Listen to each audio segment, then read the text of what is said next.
selama diskusi di Tanah Bubu ini diskusi yang paling filosofis yang pernah saya ikuti. Boleh tepuk tangan buat kita semua.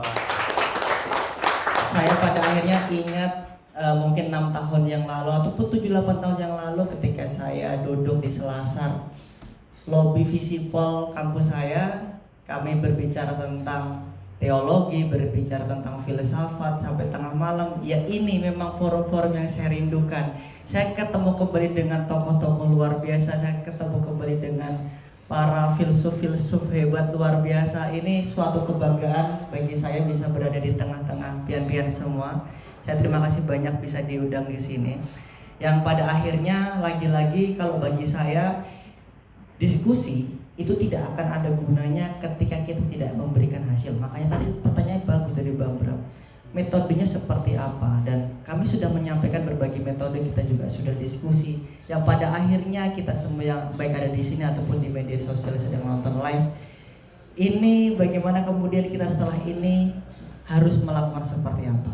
Nah, metode-metode sudah diberikan pilihan dari berbagai narasumber dan pian-pian semua di sini. Jadi pada akhirnya diskusi ini akan berhasil ketika kita bisa memberikan perubahan. Tidak harus banyak kok, paling tidak kita memberikan 1% setiap harinya lebih baik daripada hari sebelumnya.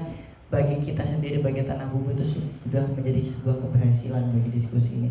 Dan saya yakin Berani Mikir ini beda dengan diskusi-diskusi yang diciptakan mungkin oleh oknum-oknum pemerintah yang hanya bersifat seremonial. Saya harap di sini ada semacam follow up.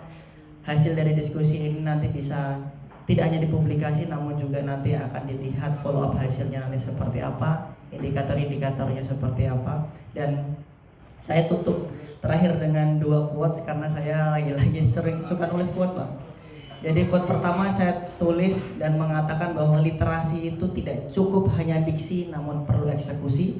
Yang kedua, ketika gini, jangan takut ketika orang lain mengatakan kamu berbeda, namun takutlah dan percayalah bahwa keberbedaanmu itu adalah suatu hal yang luar biasa, dan tertawalah ketika semua orang lain adalah sama.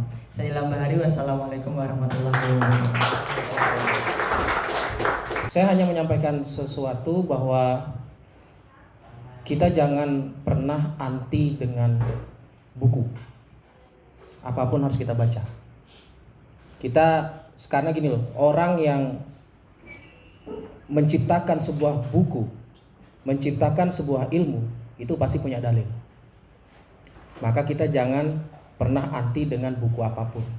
Saya jujur kepingin baca buku Das Kapital, kemudian buku Adolf Hitler Mein Kampf, itu saya mau baca. Yang terakhir saya baca adalah Il Principe. Itu kitab sucinya para diktator dunia. Itu saya baca, saya mau tahu, saya mau pahami bagaimana mereka cara menjalankan fasisme, bagaimana cara menjalankan diktator sebagai seorang diktator, dan bagaimana cara mereka menjadi seorang otoriter. Itu nggak masalah. Nah, makanya inilah kesempatan kita, bagaimana kita ingin memahami sesuatu itu dengan menggunakan analogi kita. Dan kita harus kembali kepada wahyu pertama yang turun, Iqra bismi rabbikal ladzi khalaq, dan seterusnya. Bacalah. Kalau kita tidak ingin membaca, maka kita akan menjadi orang yang tertelan zaman. Itu saja. Terima kasih. Assalamualaikum warahmatullahi wabarakatuh.